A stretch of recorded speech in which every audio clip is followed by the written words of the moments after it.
Good morning everyone. আশা করি সকলে ভালো আছেন ও সুস্থ আছেন, আমরাও ভালো আছি। গত পরশুর ব্লগে অনেকেই বলেছেন যে একটা ল্যাডার কেনার জন্য। হ্যাঁ, ল্যাডার কেনার ভীষণই দরকার, বাট ল্যাডারে আমার যেন মনে হয় একটু সমস্যা হয়।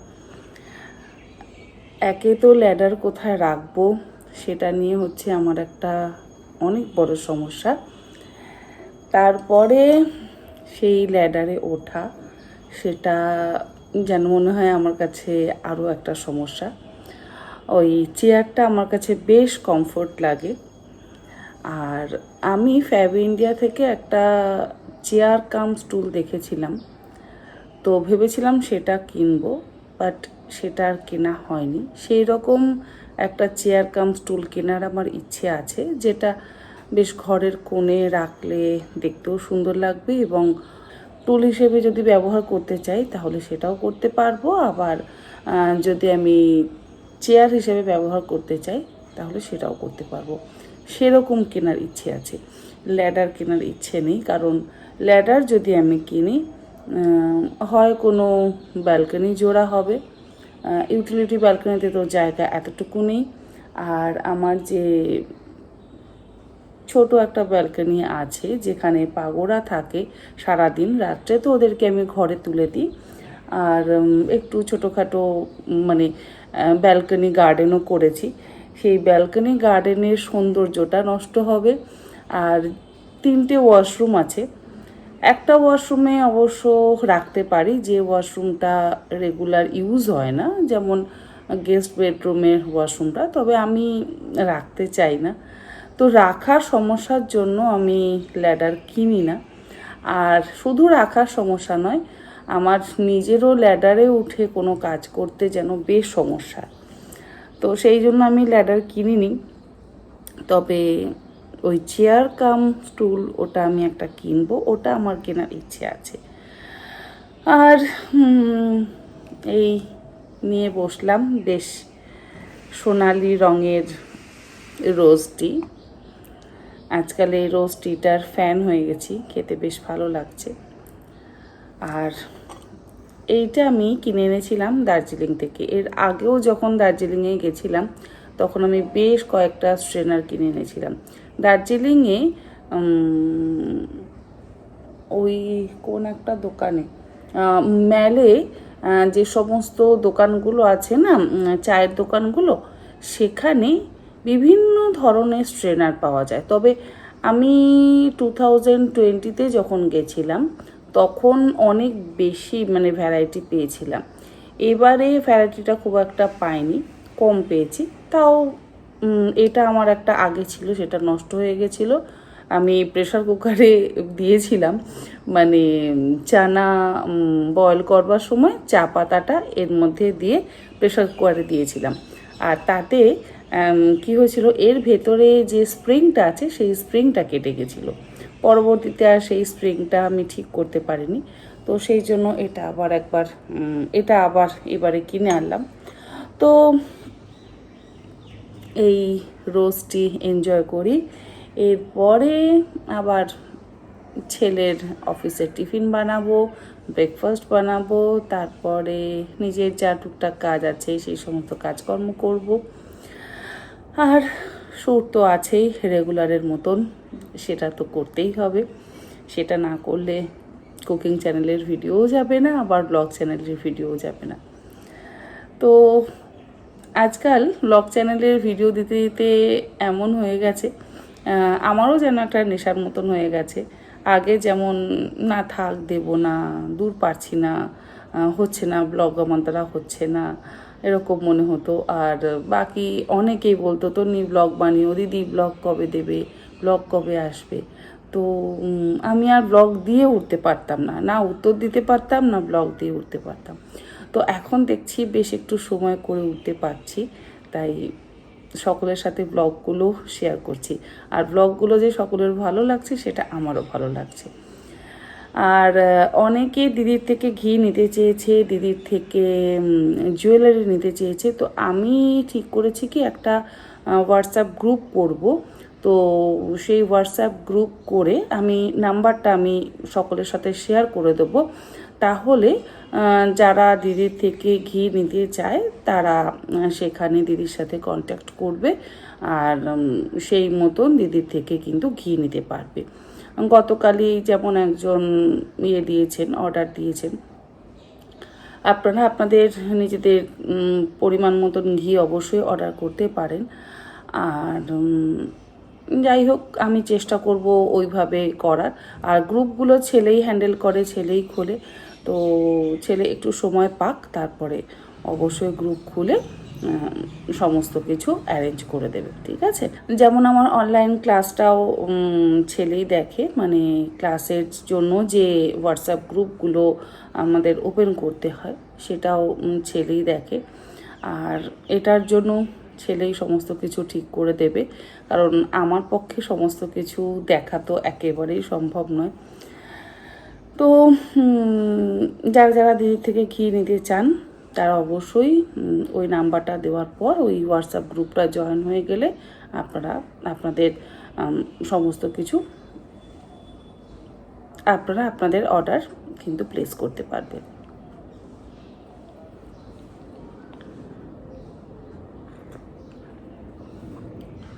আমি আবার একদম গরম চা খেতে পারি না, বেশ একটু ঠান্ডা হবে তারপরে সেই ঠান্ডা চাটা আমি খেতে পারি। গরম চা খেতে গেলে যেন মনে হয় আমার মুখ পুড়ে যায়, জিভ পুড়ে যায়, তারপরে পেটের মধ্যেও যেন মনে হয় গিয়ে বেশ একটা গরম গরম ভাব। আমার হাজব্যান্ড অসম্ভব গরম চা খেতে পারে, শুধু চা নয়, যে কোনো খাবার, যেমন মানে এক্সট্রিম গরম খেতে পারে, আবার এক্সট্রিম ঠান্ডাও খেতে পারে। আগে বহু বছর আগে এত পরিমাণে কোল্ড ড্রিঙ্কস খেত, কোল্ড ড্রিঙ্ক খেয়ে খেয়ে না গলায় ফ্যারেঞ্জাইটিস করে ফেলেছিল। ভীষণ কোল্ড ড্রিঙ্ক খেত, ভীষণ। যখন আউট অফ ইন্ডিয়া যেত তখন জল না খেয়ে বেশিরভাগ কোল্ড ড্রিঙ্ক কিনে খেত। তো এখন অবশ্য সেই সমস্ত অভ্যেসটা গেছে, এখন জল খায়। তো বেশি তো কোল্ড ড্রিঙ্ক খাওয়া ভালো না, মানে সে হচ্ছে কোল্ড ড্রিঙ্ক লাভার। আবার চাও যদি দিতাম, আমার বিয়ের পর যদি চা দিতাম, ওপরের ঘরে ঘুমিয়ে আছে, আমি নিচে থেকে ওপরের ঘরে চা নিয়ে গিয়ে দিয়েছি, ওরে বাবা সে এত গরম চা খেত, মানে বলে ওপরে নিয়ে যেতে যেতেই নাকি চা ঠান্ডা হয়ে গেছে। ভীষণ গরম চা খেত, আর তেমনি ঠান্ডা খেতে পছন্দ করতো।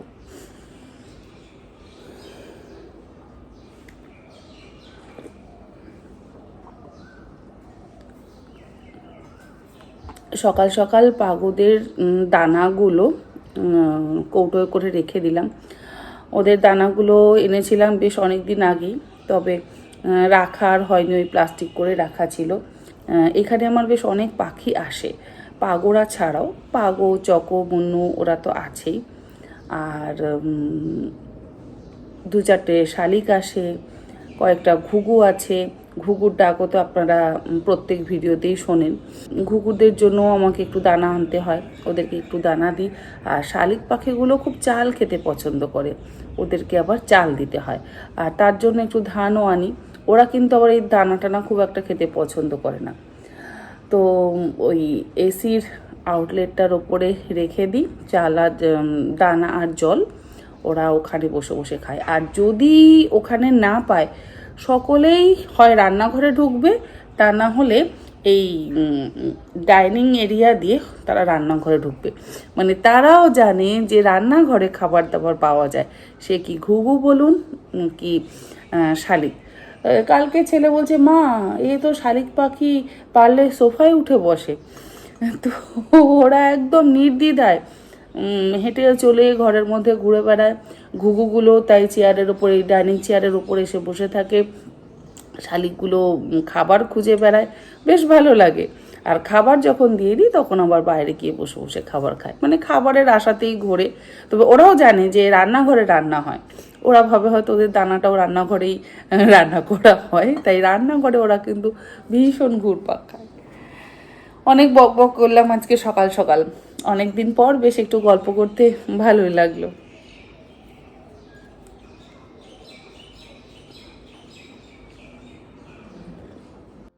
সকালের ব্রেকফাস্ট আর টিফিনের জন্য চিকেনের ব্রেস্ট বয়েল করে নিচ্ছি। ফ্রাই প্যানের মধ্যে ওই 300 গ্রাম পরিমাণে চিকেনের ব্রেস্টের পিস দিয়ে তার মধ্যে লবণ, গোলমরিচের গুঁড়ো আর 1 থেকে 1.5 টেবিল চামচ পরিমাণে আদা রসুন বাটা আর অল্প একটু জল দিয়ে ভালো করে মিশিয়ে নিয়ে গ্যাসের ফ্লেমটাকে একদম লোতে করে দিয়ে আমি চিকেনের ব্রেস্টের পিসগুলোকে সেদ্ধ করে নেব। জল খুব বেশি পরিমাণে দিচ্ছি না, যতটা পরিমাণ আমার জলের প্রয়োজন সেই অল্প পরিমাণে জল দিলাম। চিকেন ভর্তা বানাবো, তার জন্য আমাদের ডিমের প্রয়োজন। আর সেদিনকে বাজার থেকে ডিম আনার পর হাঁসের ডিম আর পোলট্রির ডিম মোটামুটি একসাথেই রেখে দিয়েছিলাম, সমস্ত মিলেমিশে একাকার হয়ে গেছে। আজকে তাই আলাদা করে ভাগ ভাগ করে রাখছি। আমি কখনোই ফ্রিজে ডিম রাখলে ধুয়ে রাখি না। ধুয়ে যদি ডিম রাখা হয় তাহলে ডিম বেশি দিন স্টোর করে রাখা যায় না। না ধুয়ে যদি ডিম ফ্রিজে রাখা যায় তাহলে দেখবেন 1 থেকে 2 মাস বা তার বেশি সময় ধরেও কিন্তু ডিম স্টোর করে রাখা যায়। জল হচ্ছে ডিমের শত্রু, তাই কখনোই জল দিয়ে ধুয়ে ডিম স্টোর করবেন না। আমার এই এগ স্ট্যান্ডটার সম্পর্কে অনেকেই কিন্তু জিজ্ঞাসা করেছিলেন যে আমি এটাকে কোথা থেকে কিনেছি। আমি এটা কিনেছিলাম ওয়েবসাইট থেকে অনেক বছর আগে, তবে এখন আর ওয়েবসাইটে পাওয়া যায় না। আপনারা চাইলে কিন্তু হোম সেন্টার থেকে অবশ্যই কিনতে পারেন। হোম সেন্টারে এখন পাওয়া যায়, দাম মোটামুটি ওই 1000 বা 1200 টাকা মতন। আমার অ্যাকচুয়াল দামটা মনে নেই, আপনারা অনলাইন থেকে একবার সার্চ করে নিতে পারেন। বোতলের জল খালি ছিল তাই জলগুলোও ভরে নিলাম। আর বানাবো আজকে চিলি মেয়োনিজ। তার জন্য একটা রেড বেল পেপার নিয়ে নিচ্ছি, তবে পুরো বেল পেপারটা লাগবে না, অর্ধেকটা বেল পেপার ব্যবহার করব। বেল পেপারটাকে লম্বা লম্বা টুকরো করে কেটে নিচ্ছি। আর এই মেয়োনিজ আপনারা চাইলে কিন্তু স্টোর করেও রাখতে পারেন, আবার এটাকে চাইলে আপনারা সস বা ডিপও বলতে পারেন। আমি অবশ্য মেয়োনিজ বলি। তেল দিয়ে মেয়োনিজ বানিয়ে খাওয়ার কিন্তু কোনোই প্রয়োজন নেই, বিশেষ করে দোকানের কেনা মেয়োনিজ একেবারেই খাবেন না। তার মধ্যে কিন্তু প্রচুর পরিমাণে তেল থাকে আর সেটা ভীষণই আনহেলদি। ফ্রাই প্যানের মধ্যে দিয়ে দিলাম অল্প একটু অলিভ অয়েল, তারপরে 10-12 কোয়া রসুন দিয়ে দিলাম, আর দিয়ে দিচ্ছি টুকরো করে কেটে নেওয়া রেড বেল পেপার।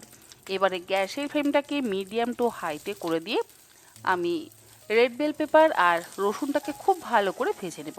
প্রথমে একটু হাই ফ্লেমেই ভাজবো যাতে বেশ একটু পুড়ে পুড়ে যায়, মানে বার্ন গার্লিক মেয়োনিজ বা সস কিন্তু তৈরি হবে। রসুনটা যদি একটু পুড়ে যায় আর এই বেল পেপারটাও যদি একটু পুড়ে পুড়ে যায় তাহলে দেখবেন স্বাদটা অসম্ভব ভালো হয়।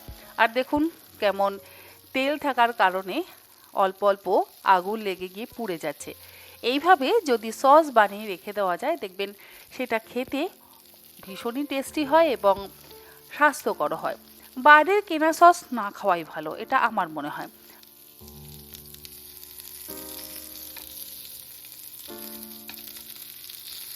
রসুন আর রেড বেল পেপারটা খুব ভালো করে ভেজে নিলাম। এবারে গ্যাসের ফ্লেমটাকে বন্ধ করে দিয়ে কিছুক্ষণ রেখে ঠান্ডা করে নেব। তারপরে গ্রাইন্ডিং জারের মধ্যে দিয়ে দিচ্ছি ওই 25 গ্রাম পরিমাণে পনির। পনির দিয়ে কিন্তু এই মেয়োনিজটা বানাবো বা ডিপটা বানাবো, যেটা স্বাস্থ্যের পক্ষে যথেষ্টই ভালো। দিয়ে দেবো 5-6 টুকরো ভাঙা কাজু, খুব বেশি পরিমাণে কাজু বাদাম ব্যবহার করবার প্রয়োজন নেই। আর দিচ্ছি যে বেল পেপার আর রসুনটা ভেজে নিয়েছিলাম সেটা সবটা একবারে দিয়ে দিলাম। তারপরে এর মধ্যে দিয়ে দেব অল্প একটু গোলমরিচের গুঁড়ো, ওই 1 চা চামচ পরিমাণে, স্বাদ অনুসারে লবণ দিয়ে দিচ্ছি, আর দিলাম 1/4 কাপ পরিমাণে টক দই। টক দই না দিলে আপনারা চাইলে পাতিলেবুর রসেরও ব্যবহার করতে পারেন, আর তার সাথে 2টো চিজ স্লাইসও ব্যবহার করতে পারেন। আজকে আমি আর চিজ স্লাইসের ব্যবহার করিনি, যেহেতু টক দইয়ের ব্যবহার করেছি। দেখুন আমাদের গার্লিক মেয়ো ডিপ কিন্তু দারুণ তৈরি হয়ে গেছে। এবার আমি একটা গ্লাস কন্টেনারের মধ্যে করে ঢেলে রেখে দিচ্ছি, যখন যখন স্যান্ডউইচ বানাবো তখন এটাকে ব্যবহার করব। আর বানাচ্ছি চিকেন ভর্তা। এই গ্রেভির জন্য মশলাটা আগে থেকেই বানিয়ে স্টোর করে রেখে দিয়েছিলাম। এর আগে আপনাদের সাথে আমি একটা ভিডিও শেয়ার করেছিলাম না, যে কিভাবে মিল প্ল্যানিং করতে হয়, তো সেই ভিডিওতে এই গ্রেভিটা কিন্তু বানিয়ে আপনাদের সঙ্গে শেয়ার করেছিলাম, আর সেই গ্রেভিটাই আজকে আমি ইউজ করছি। মোটামুটি 15-20 দিন নর্মাল ফ্রিজে স্টোর করে রাখা যায় এই গ্রেভিগুলো। অল্প একটু তেলের মধ্যে গ্রেভিটা দিয়ে খুব ভালো করে কষিয়ে নিলাম। তারপরে একে একে জিরে গুঁড়ো, কাশ্মীরি লঙ্কার গুঁড়ো, হলুদ গুঁড়ো, গরম মশলার গুঁড়ো সমস্ত কিছু দিয়ে একসাথে ভালো করে মিশিয়ে কষিয়ে নিচ্ছি। যা জিরে গুঁড়োটা ঢালতে গিয়ে একসাথে অনেকটা পড়ে গেল। কিছুটা তুলে আলাদা একটা পাত্রের মধ্যে রেখে দিচ্ছি, অন্য রান্নাতে ব্যবহার করব। ছেলে চলে যাওয়ার পর তো আবার রাতের খাবারের জন্য রান্না করতে হবে। দুপুরে আমার এই চিকেন ভর্তা দিয়েই হয়ে যাবে। একটা রুটি এক্সট্রা করে রাখবো, মানে 3টে রুটি করব। ছেলের টিফিনের জন্য 2টো রুটি আর আমার একটা রুটি, ওতেই আমার দুপুর হয়ে যাবে। আর রাতের জন্য একটু মাংসের ঝোল করব। যাক, এবারে মশলাটা দিয়ে খুব ভালো করে কষিয়ে নিচ্ছি। আর অল্প অল্প পরিমাণে নর্মাল টেম্পারেচারে থাকা জল দিচ্ছি, সেই জল দিয়ে খুব ভালো করে লো টু মিডিয়াম ফ্লেমে কষিয়ে নিচ্ছি। এইভাবে দেখবেন যদি আপনারা গ্রেভি বাড়িতে বানিয়ে রেখে দেন, তাহলে আপনাদের চটজলদি রান্না করতে কিন্তু ভয়ানক সুবিধা হবে। প্রিয়াঙ্কার আবার মিক্সিটা খারাপ হয়ে গেছে, তাই ও এসছে আমার কাছে রসুন বাটতে। দুজনে একটু গল্প করতে করতে আবার কাজও সারছি, আর রসুনটাও বেটে দিলাম। তারপরে একটু চাও বানিয়ে নিলাম আমার, প্রিয়াঙ্কার আর পিয়ার জন্য। 3জনে বসে আবার একটু চাও খেয়ে নিলাম।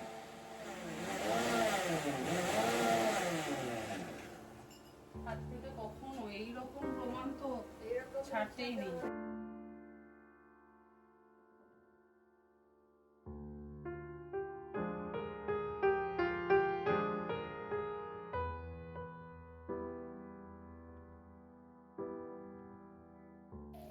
আর দেখুন, ভর্তার জন্য গ্রেভি কিন্তু আমাদের একদম রেডি।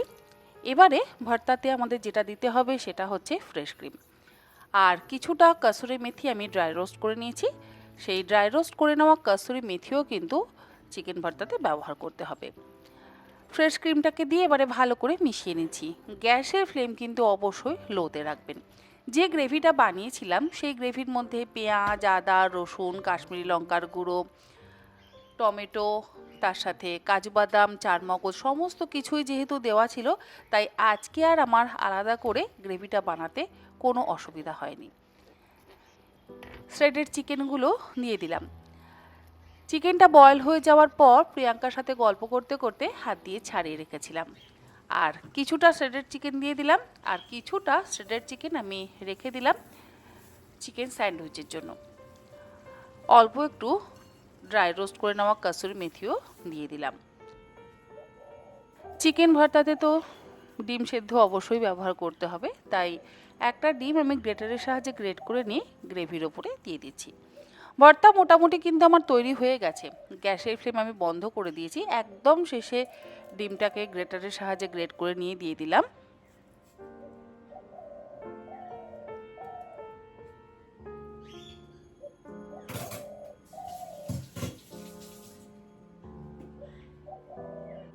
এরপরে ভালো করে মিশিয়ে দেব, আর ওপর থেকে দিয়ে দেব অল্প একটু ধনেপাতা কুচি। চিকেন ভর্তাতে ধনেপাতা কুচি না দিলে কিন্তু চিকেন ভর্তা অসম্পূর্ণ থেকে যাবে। রুটি, পাউরুটি সমস্ত কিছু দিয়েই এই চিকেন ভর্তা খেতে অসম্ভব ভালো লাগে। দেখুন, একটু ফ্রেশ ধনেপাতা কুচিও দিয়ে দিলাম, তারপরে ভালো করে মিশিয়ে নিচ্ছি। গ্রেভি যেহেতু আমার তৈরি করে রাখা ছিল, মানে হাফ ডান করে রাখা ছিল, সেই জন্য আমার এই সকাল সকাল চিকেন ভর্তা বানাতে সময় খুব একটা লাগলো না। জাস্ট 10 মিনিটে কিন্তু আমার চিকেন ভর্তা রেডি হয়ে গেল। আর ছেলে টিফিন বানাতেও আমার সময় লাগলো না। তাড়াহুড়োর সময় যদি এরকমভাবে আপনারা গ্রেভি বানিয়ে রেখে দেন, তাহলে দেখবেন আপনাদের নিজেদেরও কাজের ভারী সুবিধা হবে। এবারে আমি ছেলের টিফিনটা প্যাক করে নিচ্ছি, তারপরে আবার স্যান্ডউইচটা বানিয়ে নেব, তারপরে রুটিটা করে নেব। মানে ও স্যান্ডউইচটা খাবে, সকালের ব্রেকফাস্টটা করতে করতে আমি ওর জন্য রুটি করে নেব। ভারী তো 2টো রুটি করতে খুব একটা সময় লাগবে না।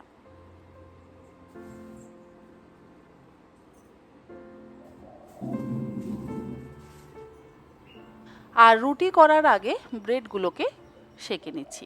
আমি সবসময় তাওয়াতে ব্রেড সেঁকতেই বেশি কমফোর্ট ফিল করি। স্যান্ডউইচ মেকার ছিল, মাসিকে দিয়ে দিয়েছি। তবে একটা বড় সাইজের স্যান্ডউইচ মেকার কেনার ইচ্ছে আছে, দেখি কবে কিনতে পারি, কবে সুযোগ পাই।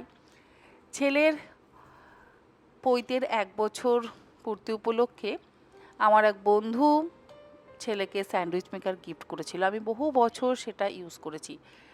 ওটার সাইজ যেহেতু একটু ছোট, সেই জন্য আমি খুব একটা পরে আর ইউজ করি না, তাই মাসির প্রয়োজন পড়েছে, মাসিকে দিয়ে দিয়েছি।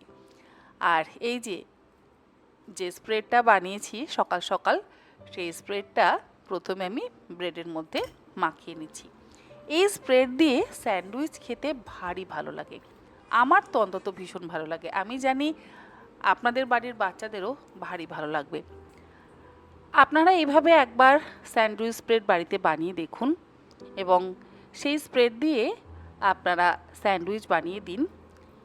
স্বাস্থ্যকর তো হবেই, তার সাথে সাথে বাচ্চা বড় সকলেই খেতে ভারী পছন্দ করবে।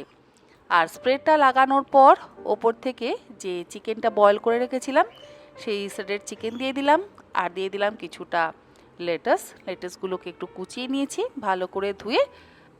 আর স্যান্ডউইচের মধ্যে যদি একটু লেটাস ব্যবহার করা হয় তাহলে বেশ সুন্দর একটা ক্রাঞ্চিনেস আসে, খেতে ভারী ভালো লাগে। যাই হোক, পিয়াকে দেওয়ার পর এবারে ছেলের আর আমার জন্য স্যান্ডউইচটা বানিয়ে নিচ্ছি।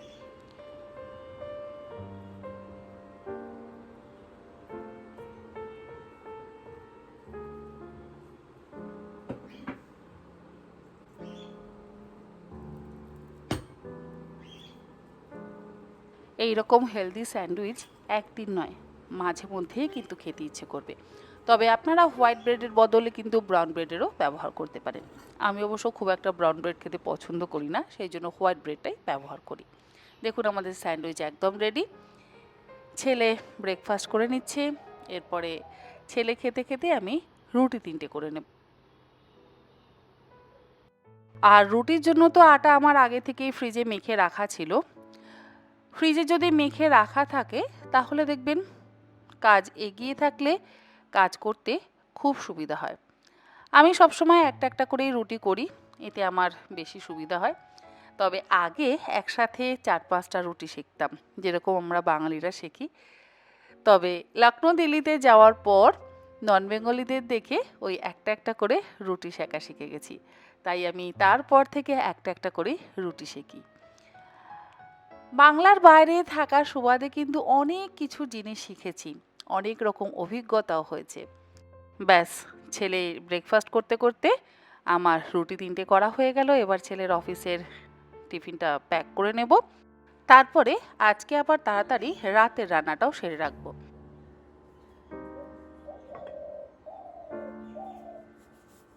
ছেলে অফিস বেরিয়ে গেল, 9টার মধ্যে আমার মোটামুটি সমস্ত কাজকর্ম সারা। তবে এবারে রান্নাঘরটা আগে গুছিয়ে নিই। তবে হ্যাঁ, ছেলে যাওয়ার পর আমি বসে ব্রেকফাস্ট সেরে নিয়েছি, এবারে এই রান্নাঘরটা পরিষ্কার করে নিচ্ছি। রুটি করলাম, আর রুটি করলে তো ভীষণই ময়লা হয়, চারিদিকে আটার গুঁড়ো ছড়ায়, তাই আগে গ্যাস বার্নারটা মুছে নিচ্ছি। চাকি, বেলুন, তারপরে টং, এগুলোকে ভালো করে মুছে পরিষ্কার করে জায়গা মতো রেখে দিয়ে তারপরে রাতের রান্নাটা করব। পাতলা করে মাংসের ঝোল করব। 2-3 দিন আগে কিছুটা পরিমাণে বেশি করেই মাটন এনে রেখেছিলাম, তো সেটা যেহেতু ফ্রিজে রয়েছে তাই ভাবলাম মাটনটাই করে নিই। 2টো আলু আর 2টো পেঁয়াজ কেটে নেব। বড় সাইজের আলুগুলোকে ভালো করে ছুলে নিয়ে মাঝখান থেকে অর্ধেক টুকরো করে কেটে নিচ্ছি। আর আমি না পাতলা ঝোলে খুব বেশি পরিমাণে পেঁয়াজের ব্যবহার করি না। 1 কেজি মতন মাটন আছে, তাতে আমার এই 2টো পেঁয়াজ যথেষ্ট। একদম পাতলা করে ঝোল রান্না করব। এক গাদা মশলা ব্যবহার করে যদি আমি ঝোল রান্না করি, কেন জানি না আমার সেটা খেতে খুব একটা ভালো লাগে না। রুটি দিয়ে হোক বা পরোটা দিয়ে হোক বা ভাত দিয়ে এরকম পাতলা ঝোল খেতেই আমার বেশি ভালো লাগে।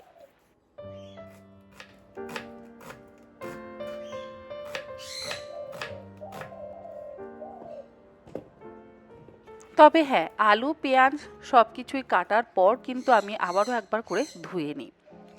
একটা পেঁয়াজ একদম পাতলা পাতলা করে কুচিয়ে নিলাম, আর একটা পেঁয়াজ বড় টুকরো করে কাটলাম। মানে একটা একটু ফোড়নে ব্যবহার করব আর একটা বেটে ব্যবহার করব। ওইদিকে পাগোবাবুর প্লেট মনে হচ্ছে খালি হয়ে গেছে, তাই তারও স্বরে চিৎকার করছে। দাঁড়ান, তাকে আবার কয়েক টুকরো আপেল কেটে দিয়ে আসি, তা না হলে সে আমার মাথা খেয়ে ফেলবে। এত চিৎকার করে, তার প্লেট খালি হয়ে গেলে বলার কথা নয়। বাকিরা কিন্তু এত চিৎকার করে না, কিন্তু পাগোবাবু মাথা খারাপ করে ছেড়ে দেয়। তাকে আগে আপেলটা দিই, তারপরে আমি বাকি কাজগুলো করি। তাকে সন্তুষ্ট না রাখলে আমি দেখেছি আমার যেন কোনো কাজ ঠিক মতন হয় না, তাই তাকে আমাকে ঠিকঠাক মতন সন্তুষ্ট রাখতে হয়। পাতলা পাতলা করে 1/2 ইঞ্চি আদা টুকরো করে কেটে নিচ্ছি। এবারে মিক্সিং জারের মধ্যে আদা, রসুন, কাঁচা লঙ্কা, টমেটো আর পেঁয়াজ দিয়ে একসাথে ভালো করে বেটে নেব।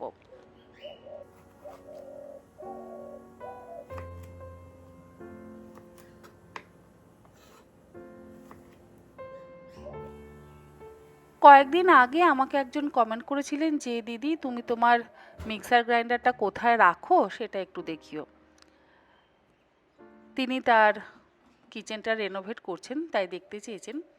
আমি আমার মাইক্রোওভেন আর ওভেনের পাশে এরকম একটা ট্রলি টাইপের সিস্টেম করেছি, যার ওপরে মিক্সার গ্রাইন্ডারটাকে রেখেছি। যখন মশলা বাটার প্রয়োজন পড়ে তখন ট্রলিটাকে টেনে নিয়েই বের করে নিই, বাটা হয়ে গেলে আবার ট্রলি সমেত মিক্সার গ্রাইন্ডারটাকে ঠেলে ভেতরে ঢুকিয়ে দিই। একদিন ভালো করে দেখাবো, আজকে যেহেতু তাড়াহুড়ো আছে তাই সেভাবে দেখাতে পারলাম না। আর মাটন রান্না করলে আমি সবসময় লোহার কড়াইতেই করি।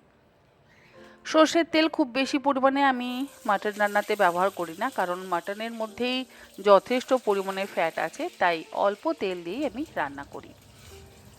কড়াইতে তেল গরম করে নিয়ে আলুর টুকরোগুলোকে হালকা করে ভেজে তুলে নিচ্ছি। তারপরে ওই তেলের মধ্যেই প্রথমে চিনি ফোড়ন দেব। চিনি ফোড়ন দিলে রঙটা খুব সুন্দর হয়, মিষ্টি হয় না কিন্তু। তারপরে চিনিটা বেশ একটু লালচে হয়ে গেলে, মানে তেলটা বেশ একটু লাল হয়ে গেলে তার মধ্যে পেঁয়াজটা দিয়ে বেশ একটু গোল্ডেন ব্রাউন করে ভেজে নেব। তারপরে বাটা মশলাটাকে দিয়ে খুব ভালো করে কষিয়ে নেব। পেঁয়াজটা ভাজা হয়ে গেছে, বাটা মশলাটাও দিয়ে দিলাম। এবারে গ্যাসের ফ্লেমটাকে একটু বাড়িয়ে দিয়ে খুব ভালো করে মশলাটাকে কষিয়ে নিচ্ছি। মিনিট 5-6 মশলাটাকে কষানোর পর একে একে গুঁড়ো মশলাগুলো দিয়ে দেব। হলুদ গুঁড়ো, কাশ্মীরি লঙ্কার গুঁড়ো, আর ওই যে বাটিতে করে আলাদা জিরে গুঁড়োটা তুলে রেখেছি। ভর্তা বানানোর সময় চিকেন ভর্তার ওপরে বেশ খানিকটা পড়ে গেছিলো, সেই জিরে গুঁড়োটা এর মধ্যে ব্যবহার করব। ধনে গুঁড়ো আমি অবশ্য ব্যবহার করি না। ওই গুঁড়ো মশলাগুলোকে দিয়ে ভালো করে কষিয়ে নেব, আর একটু গরম মশলার গুঁড়োও দেব।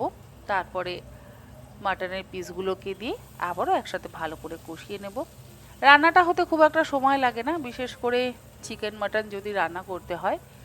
অনেকক্ষণ ধরে দাঁড়িয়ে দাঁড়িয়ে কষিয়ে কষিয়ে আমি কখনোই পাতলা ঝোল করি না। ম্যাক্সিমাম 10 থেকে 12 মিনিট আমি কষিয়ে নিই। কষানো হয়ে গেলে প্রেসার কুকারের মধ্যে দিয়ে আলু দিয়ে গরম জল দিয়ে প্রেসার কুকারের লিডটাকে দিয়ে প্রথমে হাই ফ্লেমে একটা সিটি দিয়ে নিই।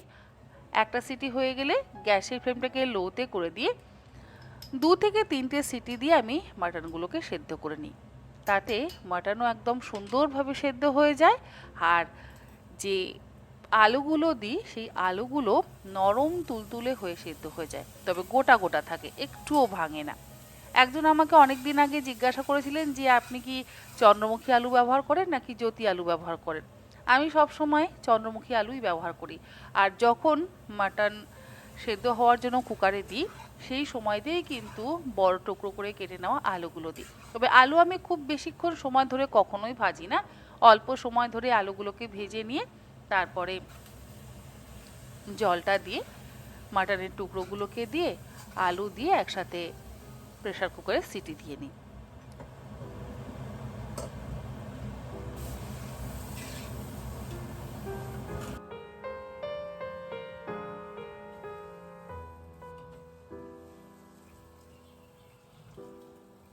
মাংসটা প্রেসার কুকারে বসিয়ে দিয়ে একটা সিটি হতে হতে আমি ডিশওয়াশারটা সেট করে নিচ্ছি। এক্সট্রা যে বাসনগুলো বেরোলো সেগুলো ডিশওয়াশারে যদি এখন থেকে সেট করে রাখি, বিকেলবেলা সমস্ত বাসন সেট করে দিয়ে যখন ফুল লোড হয়ে যাবে তখন ডিশওয়াশারটা চালিয়ে দেব। মোটামুটি এইভাবেই গুছিয়ে কাজ করবার চেষ্টা করি। আর ডিশওয়াশারে সত্যি বাসন ভীষণ ভালো পরিষ্কার হয়, বিশেষ করে কাচের বাসন। এই করার পর তারপরে আবার অন্যান্য দিকেও কাজ সারতে হবে, বিশেষ করে এডিটিংয়ের কাজ আছে। আর মাংসটা হতে হতে আমি আবার কিছুটা ভিডিও এডিটিংয়ের কাজ করে নেব। আর তারপর আপনাদেরকে দেখাচ্ছি, দেখুন আমাদের মাটনের ঝোল কেমন তৈরি হয়েছে। আলুগুলোও একদম বড় বড় আছে, একটুও ভাঙেনি, গোটা গোটা আছে। আর মাংসও কিন্তু একদম সুন্দরভাবে সেদ্ধ হয়ে গেছে। এবারে বাকি কাজগুলো সারি এবং আজকের ভিডিওটাও এখানে শেষ করছি। ভিডিওটা কেমন লাগলো অবশ্যই জানাবেন। আর রেসিপিগুলো আপনাদের কেমন লাগলো সেটাও জানাতে কিন্তু একেবারে ভুলবেন না। আজ তাহলে আসি, আবার হাজির হয়ে যাব অন্যদিন অন্য কোনো একটি ভিডিও নিয়ে, মানে আগামীকাল আরও একটি ইন্টারেস্টিং ব্লগ নিয়ে।